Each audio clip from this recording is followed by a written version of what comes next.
All right, this meeting is being recorded. All right. Welcome everybody. Okay, so thank you guys so much for joining me here this afternoon. I'm just so excited. I'm very thrilled to have our special guest here. I do want to say, just so that it's not a huge interruption, we are going to have a few more students coming in when they get done with work. So I know of at least a couple that are going to be on their way, and they'll get here as soon as they can. So right now, I want to apologize, Darren. You may have to repeat some things. It's all good. Okay. I think that's one thing that you learn in theater is that repetition is good. Yes, it is. Very well, thank you. All right, so let me introduce Darren McElroy. 2011 Howard Payne graduates. Spent some good years right here on Howard Payne, right here on this stage. This is, where it all happened. A lot of life is happening on this stage. And give Darren a hand. It's been a while since he's heard some Howard Payne applause. So let's give Darren a hand.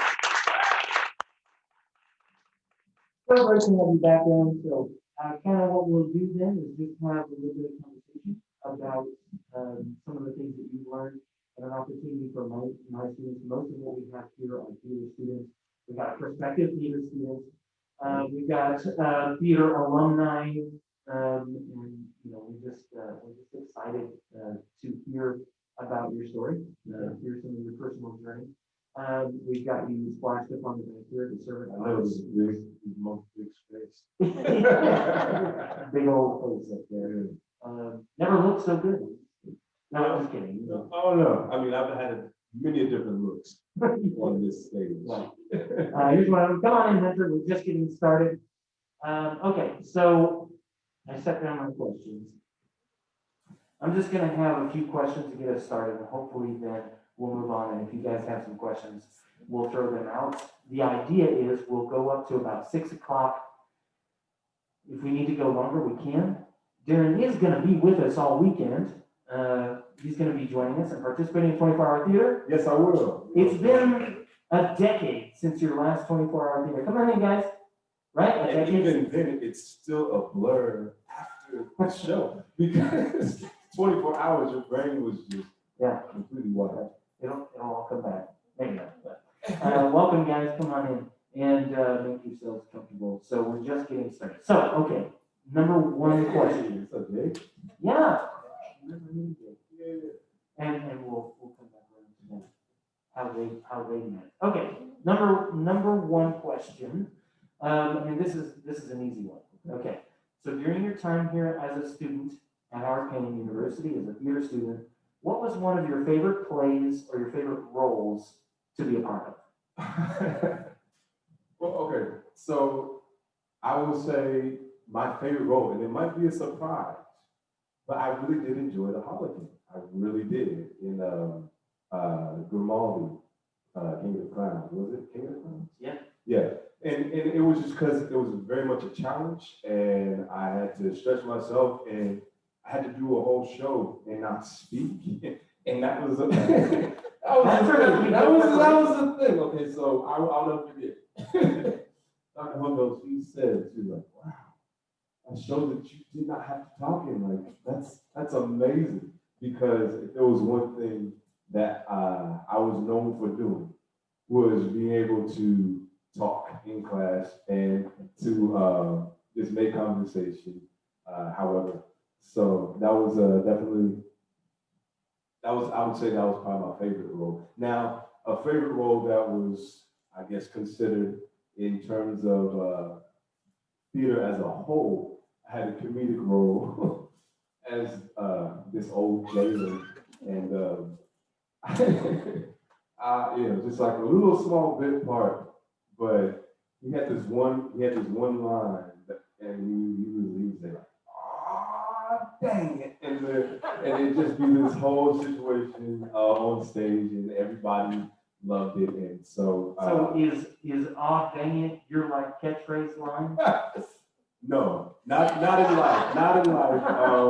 That definitely it resonates with me, and it'll be with me for some time. But I do believe that I don't go through life saying, "Oh, dang it." about everything that goes on. If anything, I've had a lot of blessings and things that I don't have to necessarily be disappointed about. So, yeah.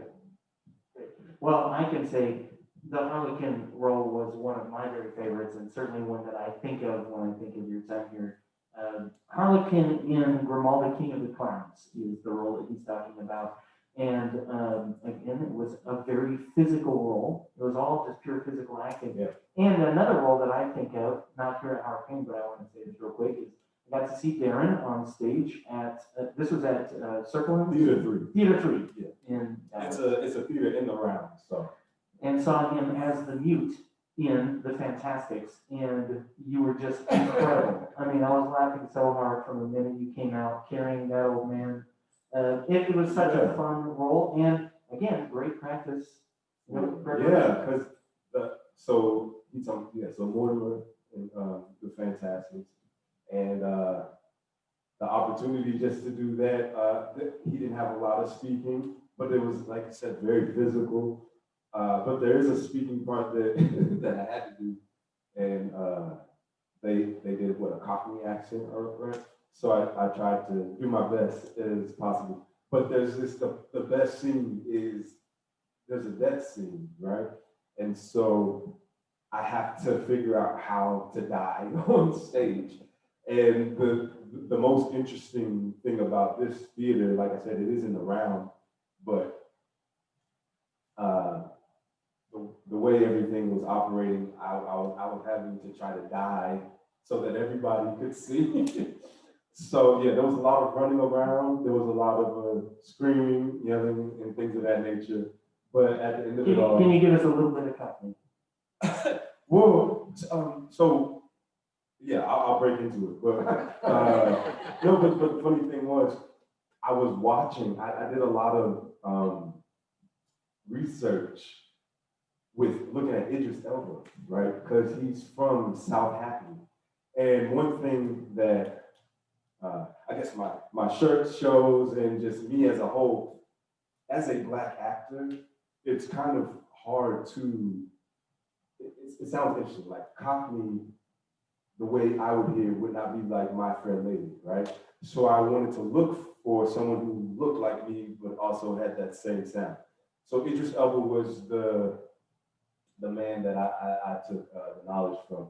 So what I was learning about was I learned about a lot of stops, and I was learning about how everything kind of drops, and it gets so like this, you just can't get in real quickly, right? So I could just speak this whole tone and then have a program. And yeah, so that's what I did. So I just listened to him, watched his interviews, and then kind of just built on that. So yeah.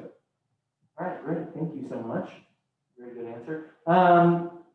Another kind of an easy one, but what was one of your favorite classes, one of your favorite courses at Howard Payne, and or professors? I mean, we got to. You don't have to please the ones that. No, oh man. So I mean, after 4 years of doing things here, college, you have classes, and then you have the things that you want to take along with you, the things that you build your career off of. And so, yeah, theater without a doubt was definitely my place of choice, because I saw those people more than anybody.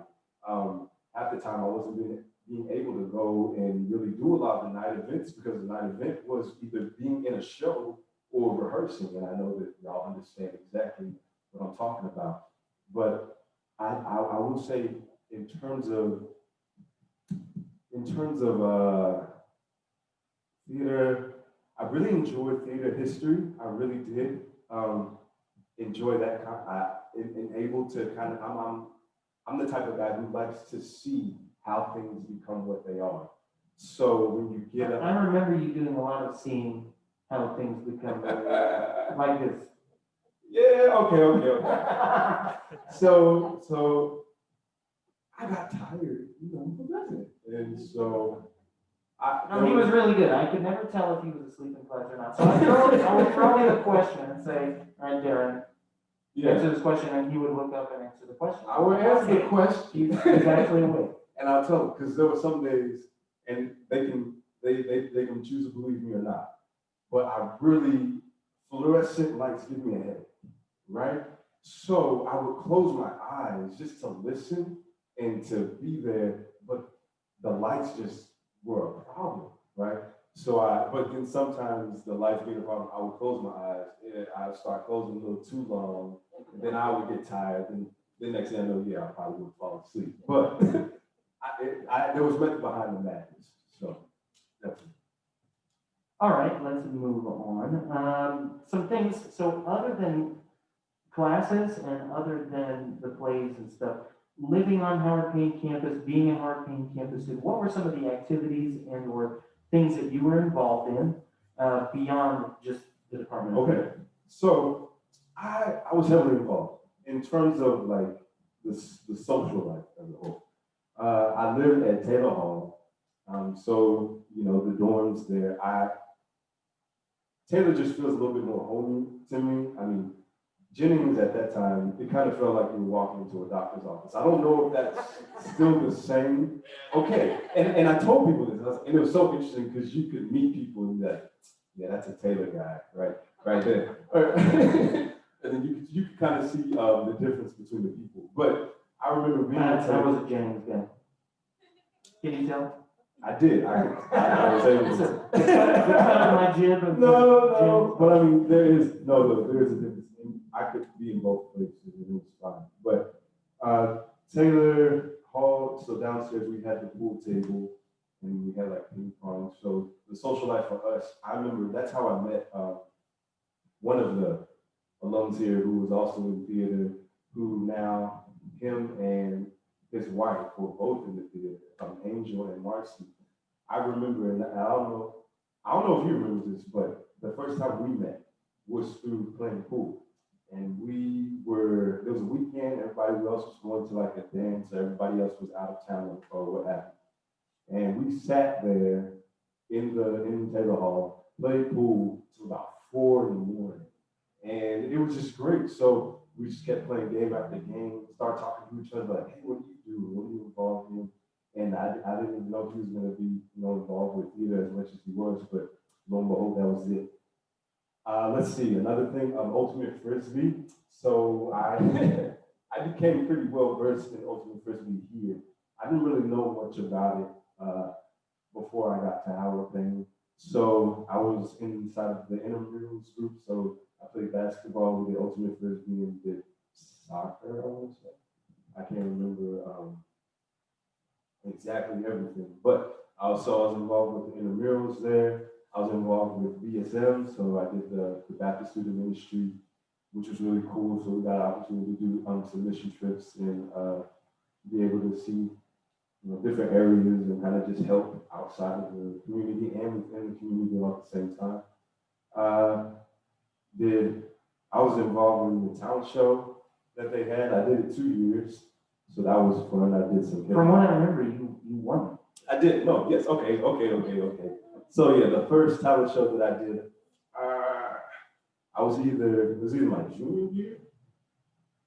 I want to say it was my junior year, and I did it right here on this stage. Right. It was right here on this stage. And I remember asking, I was like, I remember it I so clearly. said, all I need is a blue light, man. Just give me a blue light and I'll take care of the rest. And that was it. So Well, I did. you've got to give us a little. Alex not here. Oh, he's not here. He's not, but It's okay. But give us a little bit. So I did beatboxing. And beatboxing is something that I had been doing since I was in 7th grade. And then even in 7th grade, I was doing it before then. I just didn't know it was called beatboxing. Everybody's like, oh, you just make all these sounds and music, and it's all rhythmic and stuff. And then I was able to put a name to it. And with that, after I moved on, I went to high school.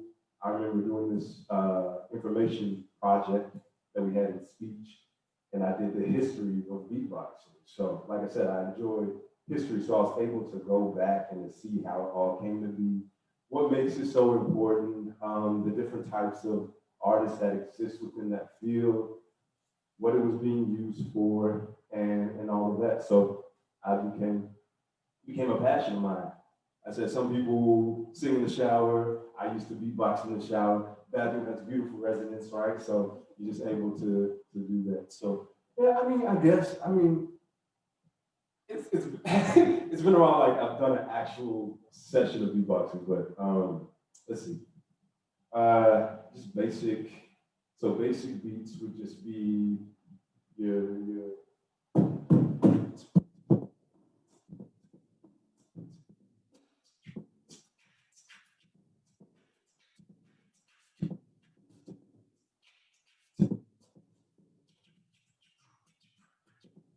and then you have like some That was simple. no, that was actually quite simple because I usually like you incorporate humming. So like say somebody just doing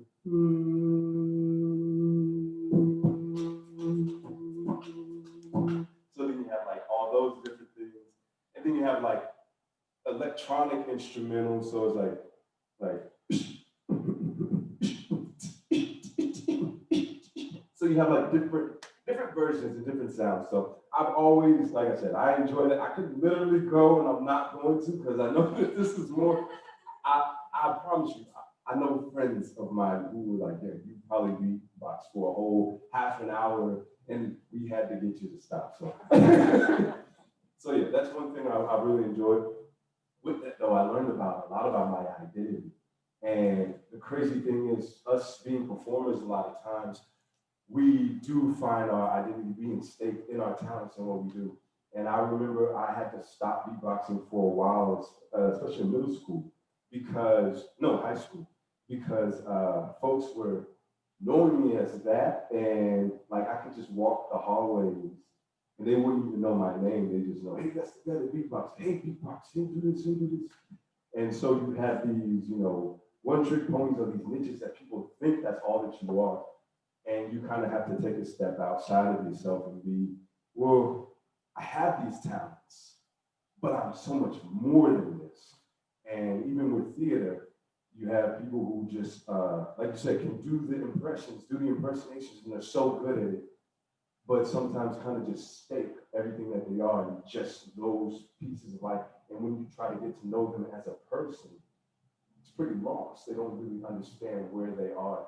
So to be grounded and to have the talent is a whole beautiful thing. And not only being grounded, but I can confess it here, it's beautiful. And I can confess it anywhere, truly, even if but to be grounded and have your identity made in Christ. And that's where I find it. And that's where it all matters and it all makes sense. Because at the end of the day, hearing, well done, my good and faithful servant, is so much more important to me than hearing somebody say, you did a good job performing, okay? So yeah, I can walk with that and understand like my identity is rooted in all of that, but God giving you the tools and giving you the talent and the abilities to push forward and to be able to, make something of your life. So that's a beautiful thing. Yeah. Well, man, that is. I know that was an awesome. interesting. I'm so glad that you in that direction. Yeah, that was interesting. I remember you being involved in student-led worship on campus, if I'm right? Yes. Okay. BSM? Yes. So BSM also had I don't know if they still doing worship night. Yeah. So we had worship night. So I was involved with that, and then I was also involved in the concert choir and the heritage singers over in the musical. So yeah, being able to be both music and theater and to see both sides was really cool. Well, I think it's amazing what you have to say about not being identified by the talents that you have, but by your character and grounding that character in Christ. Is one of the keys to this amorphous idea of what we call success. We've got a lot of students here, a lot of them maybe just beginning their journey as a student, some of them just coming to an end of their journey as a student and wondering, do I have what it takes to make it? Do I have the talent? Have I got the stuff to succeed in this area? And I really like what you had to say about that. There's a more important thing to be grounded in. Is that, am I with Christ? Is Christ in you and with me? Right. And thank you for taking that turn. I like it. We'll definitely. That'll preach. Expound. Yeah. Is that You can absolutely expound. Please No, continue. because you were saying, like, yeah, being in the world of theater, I'm pretty sure it's not any type of new news, but the fact of the matter of being right, understanding who you are in Christ, because I've definitely done shows where, I mean, and we do things here, where Jesus isn't, said in the play or, said in the musical, but it's the person that you are outside of your character that people are able to see and recognize and kind of take away from their experience. So it can be a dark world if you don't, if you don't have it. It can be a very dark world, and you could kind of just get caught up in anything if you don't have that foundation. So, yeah. Thank you. Okay, my next question. What is something that you learned here at Howard Hammer? Just something that comes to mind, maybe just one thing. I know maybe there's a lot, but what's something that comes to mind when I said, what's something that you learned in your studies here at Howard Payne that as you went on, it really was like, okay, this is a good lesson. This is something to hold on to. I mean, we were talking just a minute ago about one of them that I actually don't say to them very much.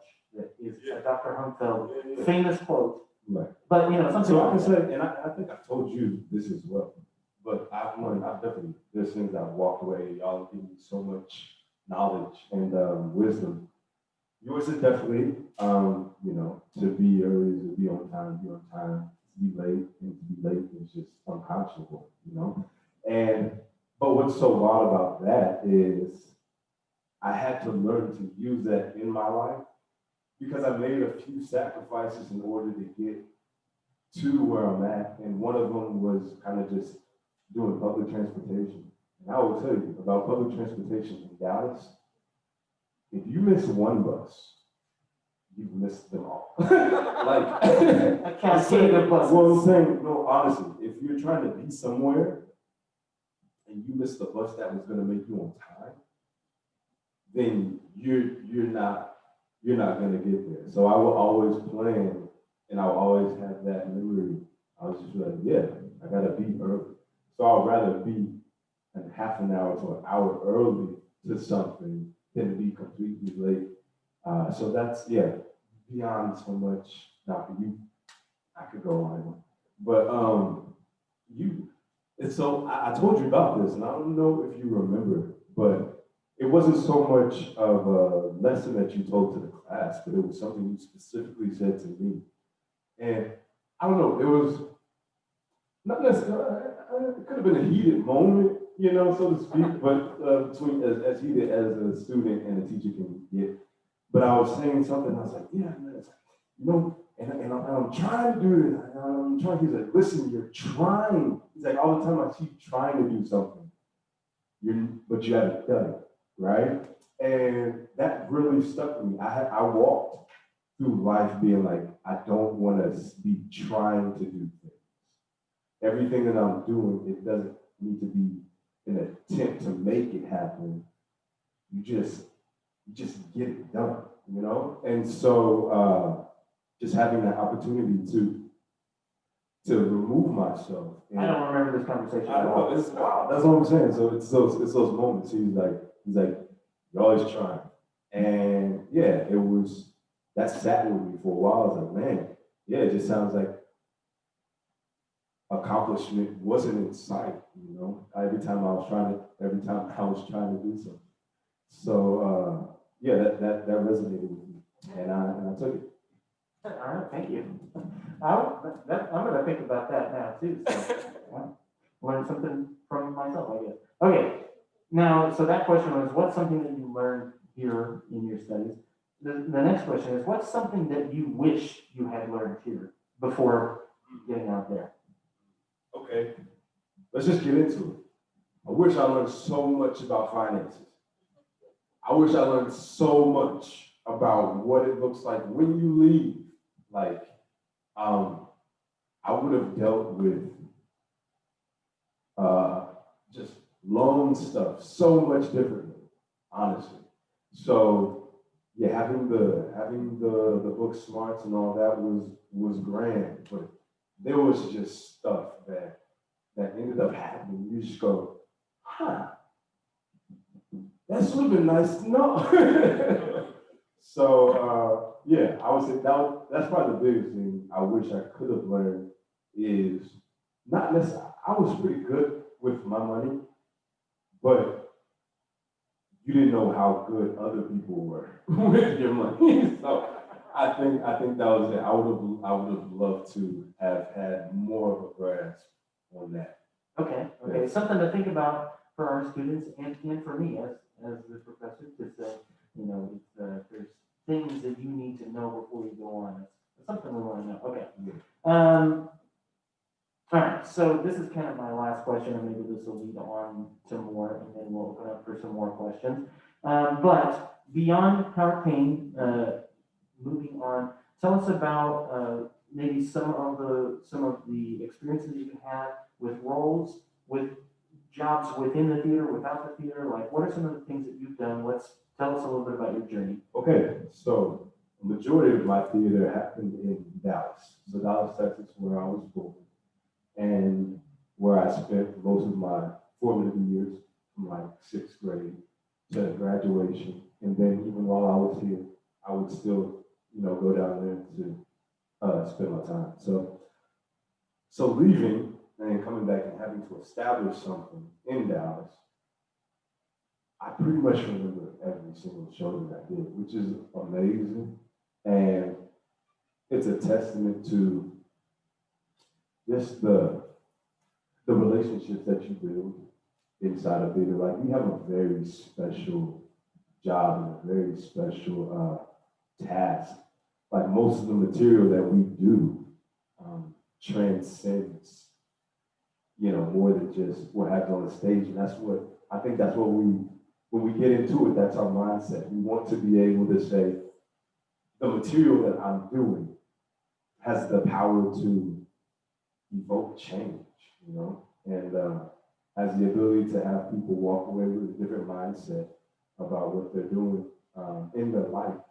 So, yes, okay, so just real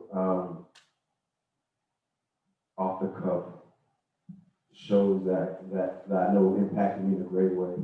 So I did In the Heights, and we did that in the Fort Worth area. That was the regional premiere of that show in that area. So that was a really cool opportunity. The people that I did the show with, we still call ourselves familiar, even though everybody else has kind of gone off and done separate things, and some have gone off to do really big things, which is really cool. But yeah, there's that connection that you'll never lose. I've done The Color Purple, which is really cool. It's also a theater in Fort Worth. I started a lot of this stuff at Theater 3. So we did The Fantastics. We did a show called Passing Strange, which was my first lead role. It was my first opportunity to be in Dallas and to kind of just be a headline. It was really different, because after that show happened, it was a musical, but after I did that show, more people looked for me to do plays. And that's what I had been trying to get into the whole time. Nothing against musicals, I enjoy them. It was kind of easy to get into musicals, especially at that time, because they needed men and they needed people, right? And usually musicals have a lot of people. As of recently, they've kind of dwindled on the amount, but because I was able to, fill fill that quota, I was like, hey, I'm a man, I'm a person, let's do it. And so, getting into it, but I still wanted to do plays. I was never against doing material that I didn't have to sing or dance in. And so it took doing those musicals, it took people seeing you to be in different shows to see you kind of stand out in a different way. Because I'll never forget, I did In the Heights again, like once again, and I did the role of Sonny. And I remember we were shaking hands and saying, you know, everything to the audience. And I remember one guy, he came up to me, he goes, yeah, I see, like, I saw you up there, and I know, like, you're doing the singing and dancing. He's like, you act, though, you know? And it's kind of funny when he said that. I was like, thank you, right? But to think about a musical and a play kind of giving off different aspects, but you being able to show that you don't just sing or you don't just dance, but you enjoy telling stories. So storytelling has been the heart. So yeah, so I did that, did Color Purple, Passing Strange. Oh, I did, oh gosh. I mean, I have, I know exactly what I've done, but to talk about them all would just be crazy, but I don't want to discount any of them because each experience was very important. I've done roles where I got to play the life of Sam Cooke. I got to do the show Hot Mikado, which was very fun. I played this character named Puba, and in it, I got to kind of test my own skills because the role I played, his name was the governor of everything else, right? So he was the Lord of everything else. So you had like the Lord High Executioner, you had all these guys, and he was the Lord of everything else. So I had to play like a clergyman, I had to play like a councilman, I had to play the judge, the defense, like the attorney, like all these different things. And there's a moment in the show that he calls upon all of them in the course of maybe 30 seconds. So I took it upon myself, and I told my director, I was like, hey, I'm gonna come up with a whole different voice for every single character. He's like, all right, well, you know, we'll give it to you, we'll let you try it. So I remember the first time we did the rehearsal, and I went in, and I was going for it, and I was like, yeah. And he goes, listen, you know, how about this? You try, just sing the things, no voices, just don't do the voices. And I was like, yes, but I will have these for you. So by the end of it, the show, I was able to go and kind of just seamlessly go from one character to the next, to the next, to the next, to the next, to go through this whole monologue and finish with about 12 character voices under my belt, all in one sit. So that was a really cool thing. It was a fun challenge. And so much. There's so much. Okay, so I started in 2013. So that was my first stint of everything. And I went all the way up until like 2018. So I had a good 20 odd some shows under my belt. And like I said, each one was very, integral to where I am now. Great. I have so many other questions, but right now I do want to transition into opening up the floor for anybody who's got a question. So if you guys in our audience, or if you have a question for us online, just raise your hand and just let me know, and I'll bring you the microphone. Oh, here we go. All right. This is Sarah Hendricks. She's a senior theater education major. So right now she's doing food teaching at Banks. Hi, it's nice to meet you. Hi.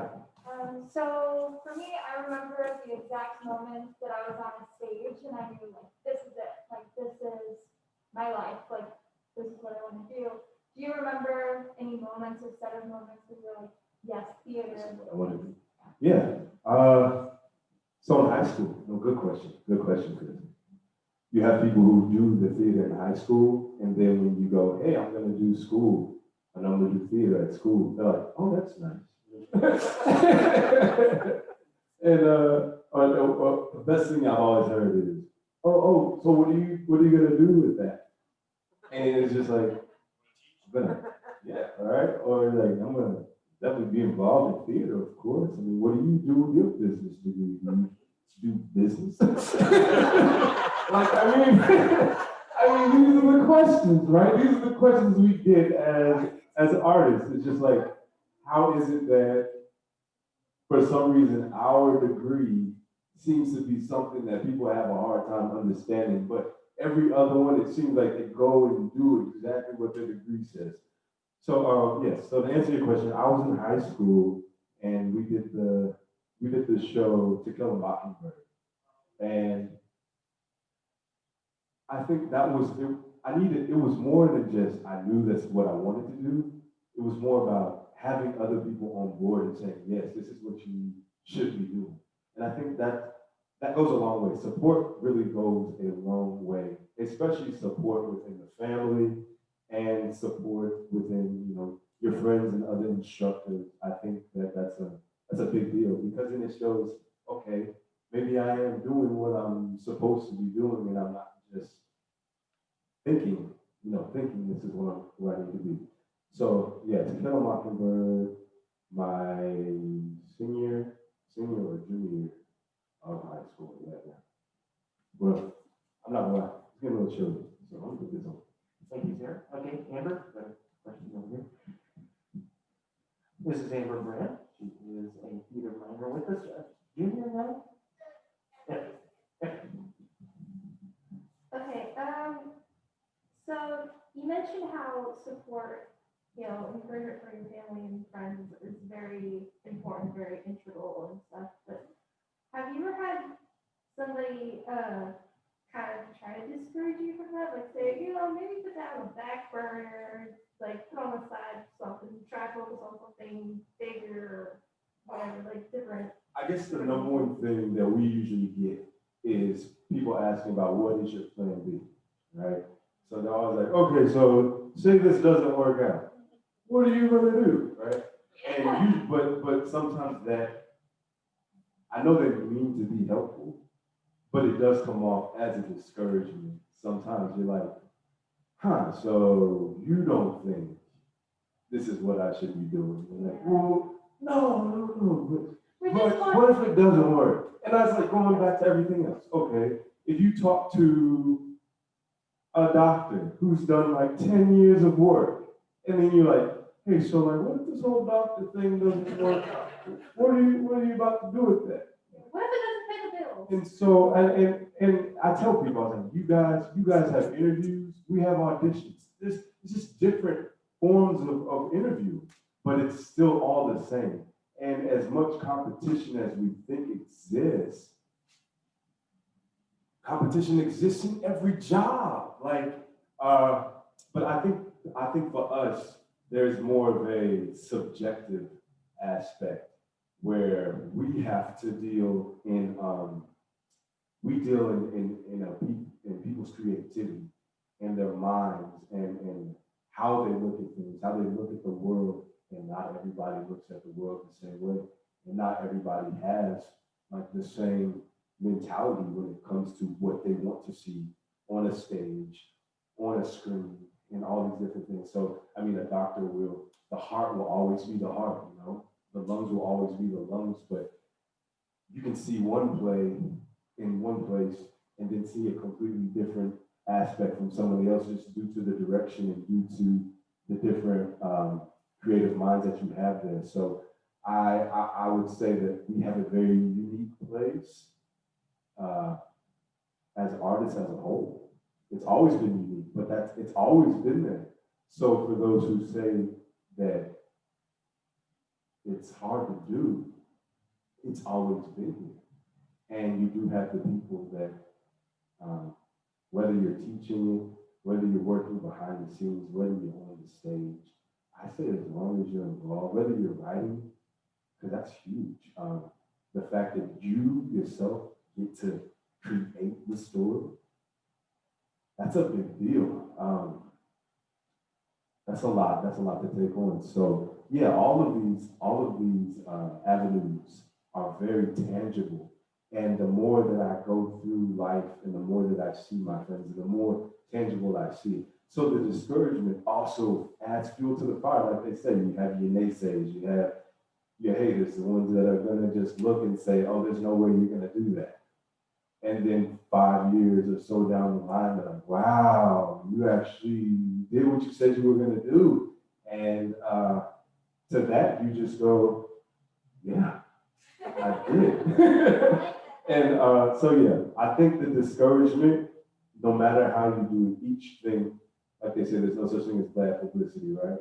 So I think there's no such thing as somebody really being able to be your downfall. The only downfall will be if you take their words over your own, um, over your own. Yeah, over your own. If you take their words over your own, as long as you understand what you're getting into.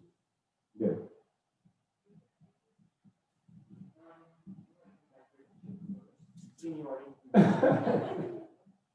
Good question.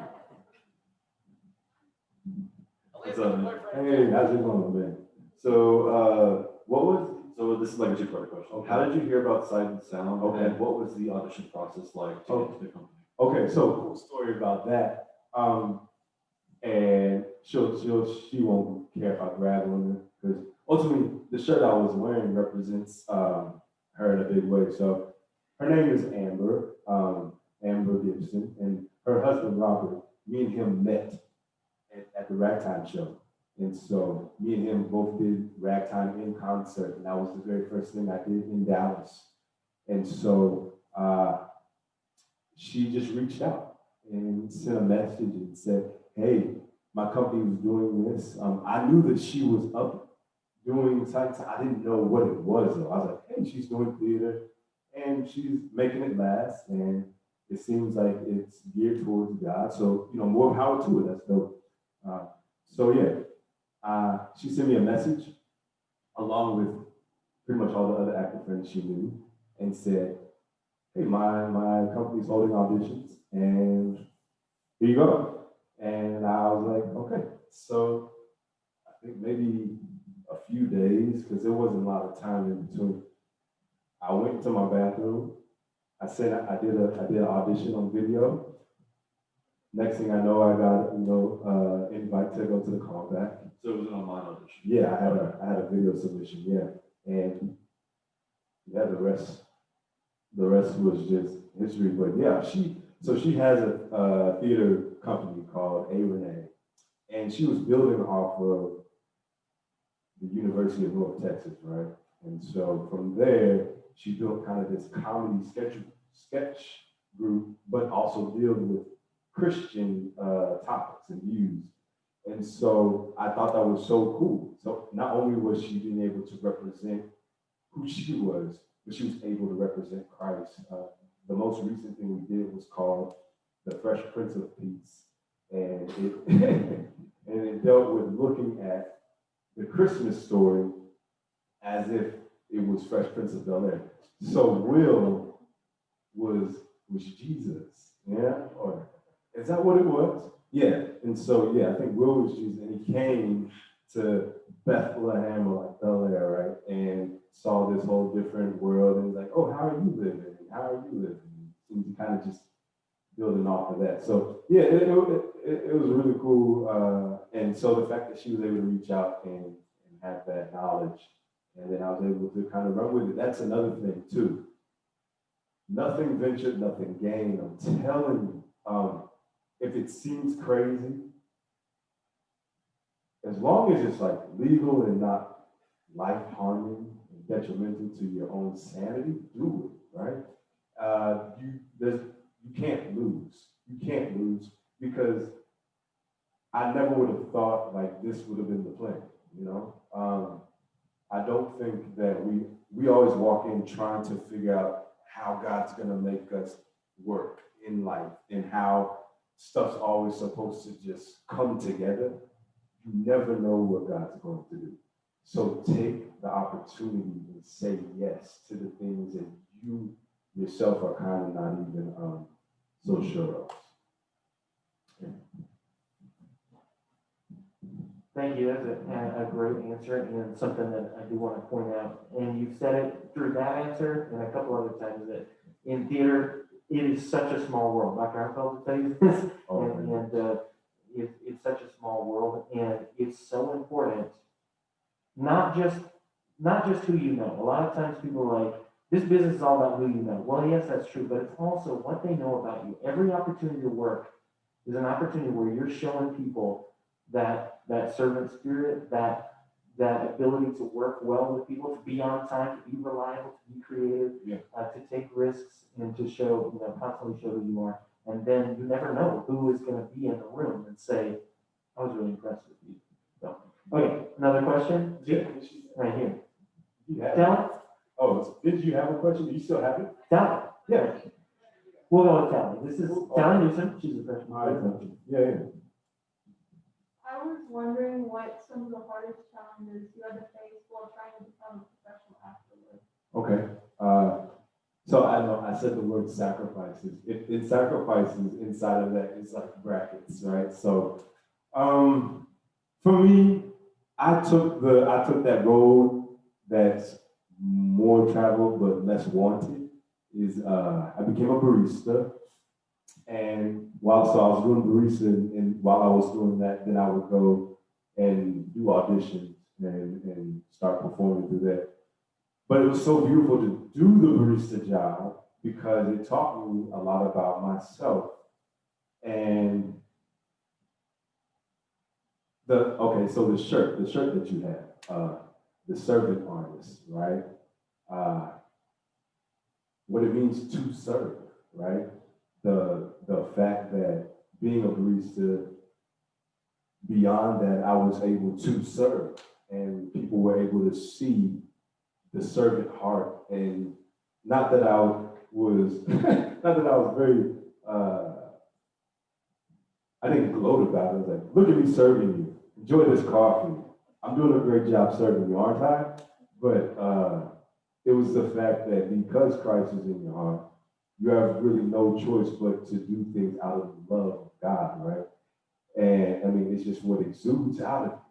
So I was being very intentional, but at the same time being very much myself whenever I was treating these people. So throughout those years, I was able to build relationships with my customers. I had customers who came and saw my shows. I have a customer still to this day. They just send me an email, like, we're gonna come to see you perform. And so it was as much of a sacrifice as it was. It was so humbling and it was so well needed. Because once you get to a certain point,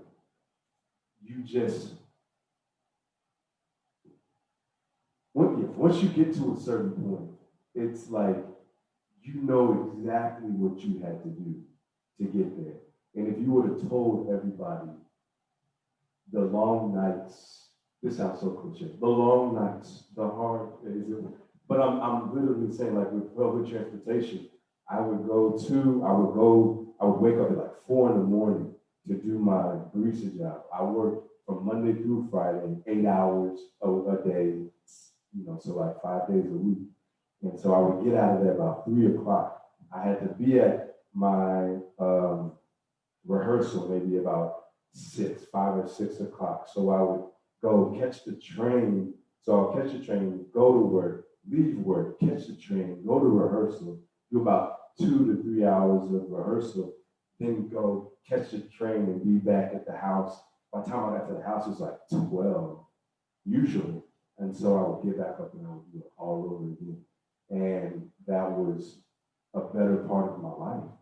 But as tiring as it was, I wouldn't trade it.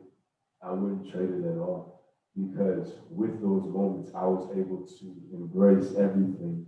I would tell somebody, I would say, if you don't get an opportunity to do, I mean, everybody here most of the time has a vehicle, but if you get an opportunity to just walk, take a bus, just public transportation, just for the sake of, it puts a lot of things in perspective. It slows life down for you. So many times we're driving inside of a car, we're passing by vehicles day after day after day, but there's a difference about walking by that building, recognizing the architecture. I know this is getting real savvy, but like just being able to take things in and appreciate them for all that they are. and appreciating people, because being on transportation, being able to sit next to somebody that you don't know, being able to just be a witness of things that aren't always your routine and always another thing that will always change. So I would say the challenge is just saying yes to what you're getting yourself into. Yeah, and not trying to take the easy route and being okay with sacrifice, because it brings about gain, not just for you, but lives will change, and I'm better for it. So yeah.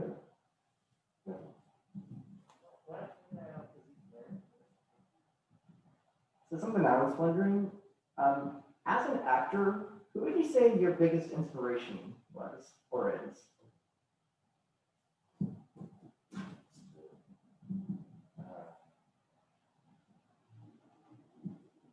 Okay, so that's good because no, I'm just thinking about theater and everything.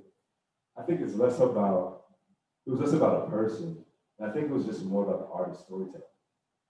I feel like there are a lot of different people who have the ability to transport, and I have like a list of people who've inspired me throughout the years.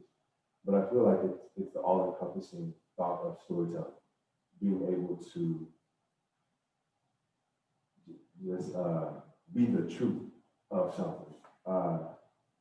I had a conversation with my stepdad, who's no longer with us, but he was one of the main supports that kind of kept me going. But I remember we had this conversation, and he asked me, he was like, isn't theater just lying, you know? Isn't it just all about deception because you're being this different character all the time? And I said, nah, it's completely the opposite. I said, you enjoy books, right? I said, do you think when that author writes his book, he's looking at his characters and saying, man, this is such a fake character. I'm writing such a unbelievable person. No, they write the truth of the story of a person. So in the same respect, when you have a playwright, when you have all these different people, they're writing the truth of the character. So I said, if anything, I'm being the most genuine being this character because his story is laid out, but there's a lot of depth that goes into it. And so, yeah, I was like, not think at all. It's quite the opposite. So I would say my inspiration definitely just be storytelling as a whole and being able to just tell the truth. Yeah. Okay, we are kind of coming to a close. I know, right? I did want to. Chop your heads off. Did want to see. Alec came in a little bit He late. did, yeah. And he's So this is the guy, yeah. He's one of the guys.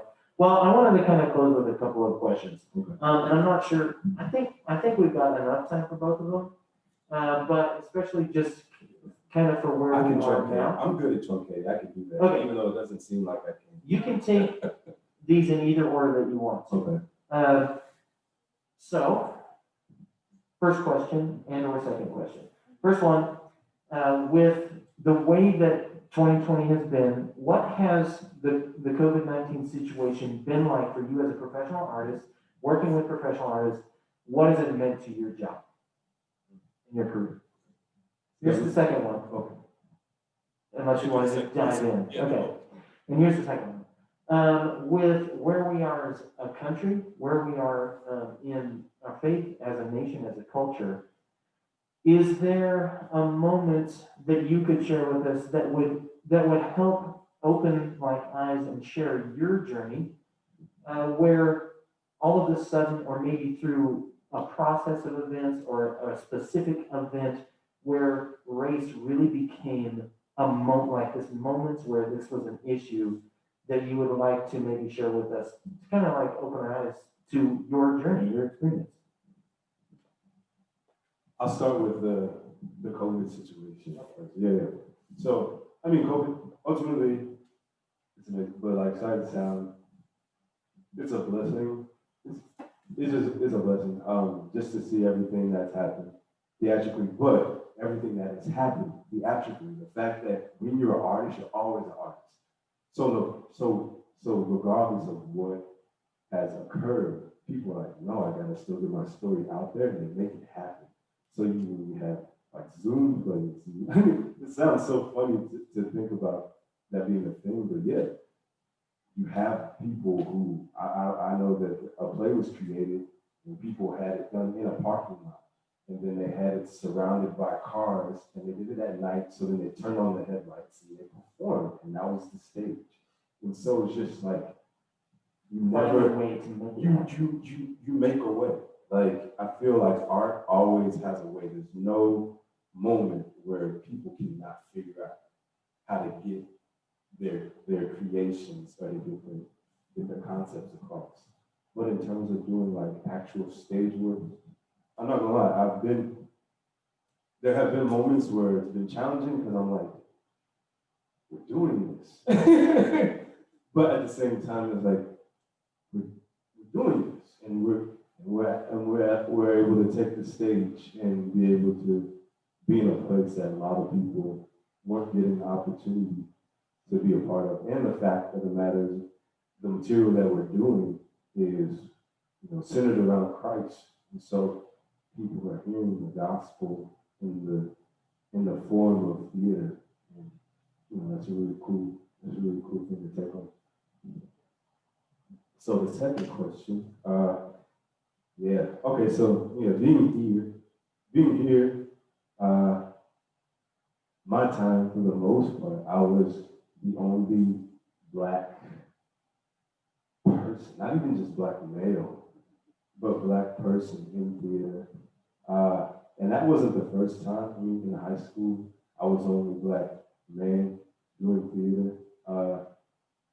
I think it translates more to where I was in school as opposed to if theater, where I would have saw a lot more of people who looked like me would have existed, and I know that there is.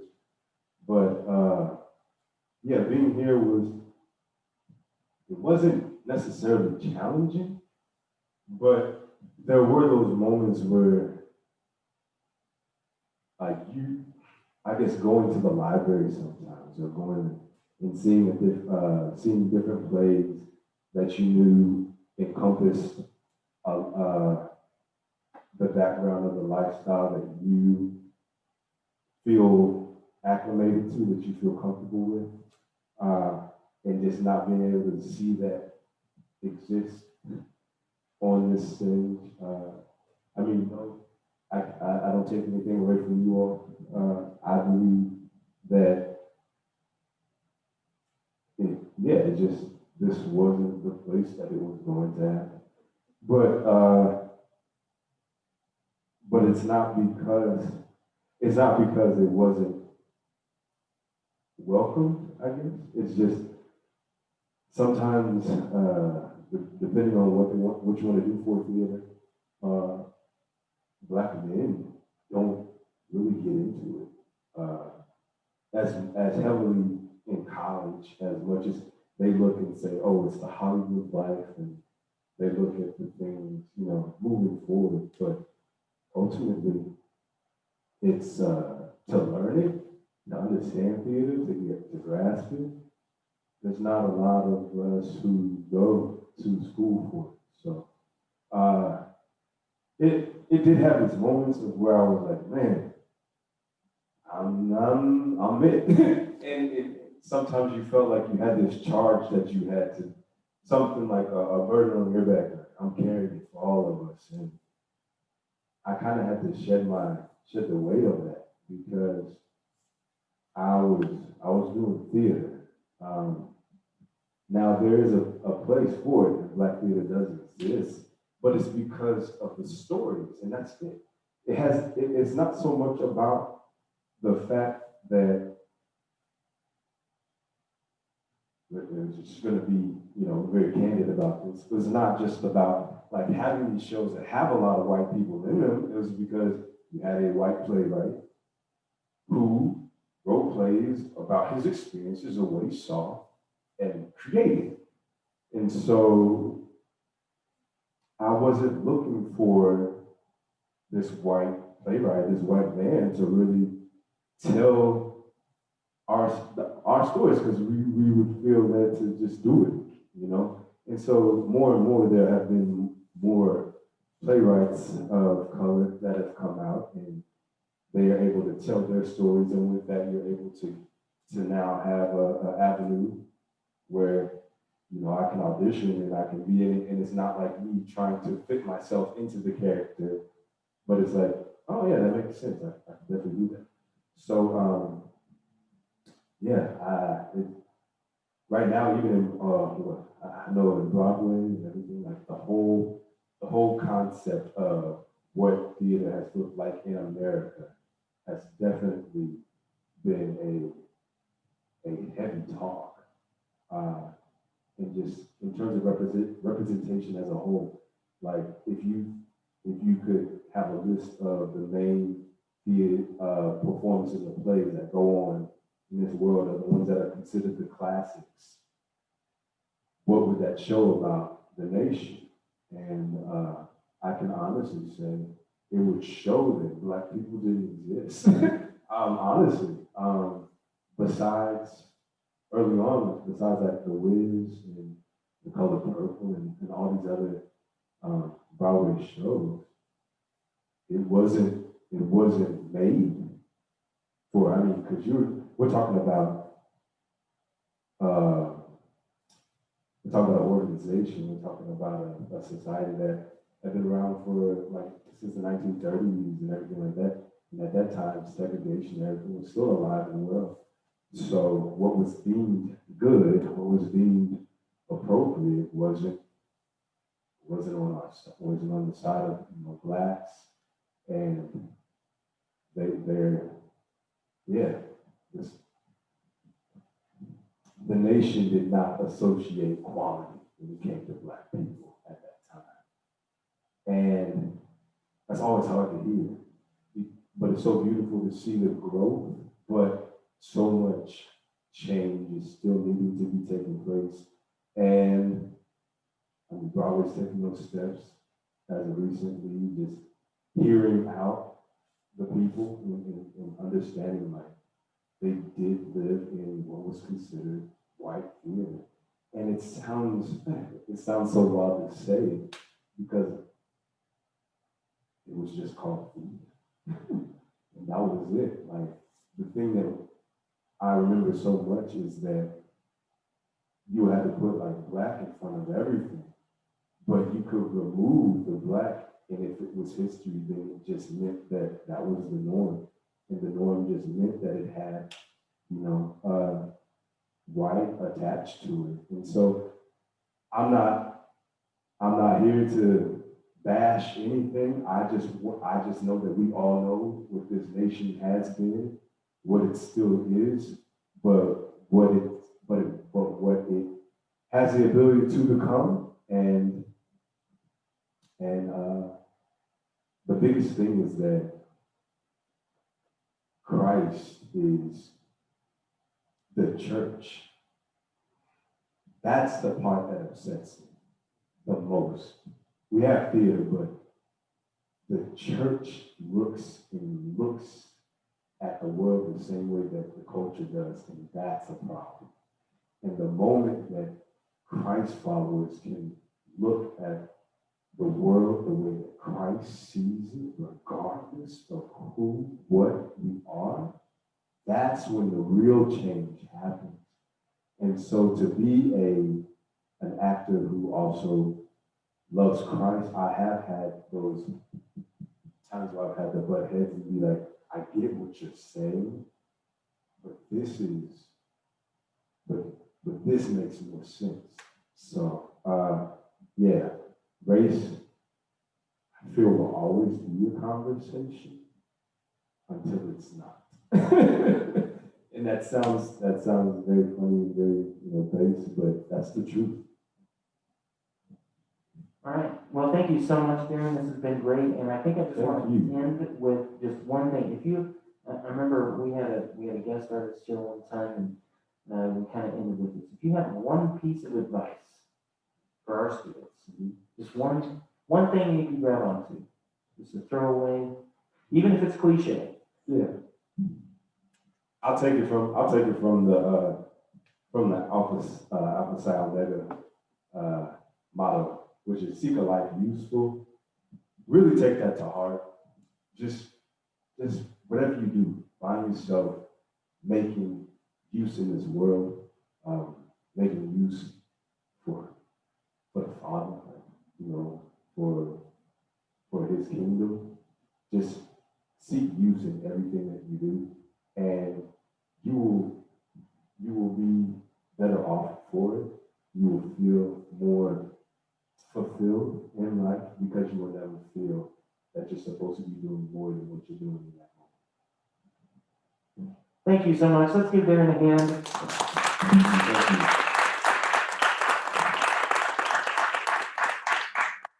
That was really great, and like I said, Darren's gonna be around all weekend. We're gonna take a break, go grab some dinner and stuff. We'll be back. We have auditions for 24-hour theater at 7 p.m. in about 52 minutes. We'll be back here for that. So you guys take it easy, and we'll be back in a little while. And everybody who was on Zoom watching, thanks. Appreciate you. Thanks, Darren.